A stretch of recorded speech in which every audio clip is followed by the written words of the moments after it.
શું લાવી દઉં તું કાલે? આ સ્ટીલનું કુકર આપણી પાસે એલ્યુમિનિયમનું હતું ને તો સ્ટીલનું લાવી. ઓકે, એટલે અનબોક્સિંગ કરી રહી છે અત્યારે, કંઈ બનાવી રહી છે કંઈક. ખમણ બનાવી છું. શું વાત છે! ચલો ખમણ ખાવાના તો દેવના હાથમાં. નાયલોન ખમણ છે પણ પેલું પ્રી મિક્સ છે એટલે મારે કશું જ નથી કરવાનું, ખાલી મિક્સચર બનાવીને એ જ કરવાનું છે, સ્ટીમ કરવાનું છે બસ. સરસ. આ તો ઇડલીનું છે દેવ. હવે આ રીતે ખમણ બનાવીશું. જાને મજાકમાં કે ને આ તો ઇડલીનું છે પણ એટલે ભેગું છે એમ બંને. અરે હા હા, યાદ આવ્યું, આપણે પેલી એલ્યુમિનિયમ થાળીઓ છે ને, બરોબર બરોબર.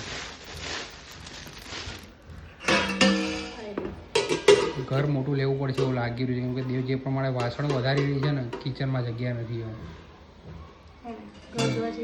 ચલો જઈએ.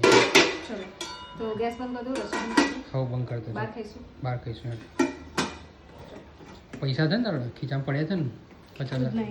50-60 લાખ જોઈએ છે, બહુ નહીં જોઈએ. એટલામાં નહીં ચાલે. ઘર લેવું બહુ ખતરનાક વસ્તુ થઈ ગઈ છે નહીં? બહુ મોટું છે.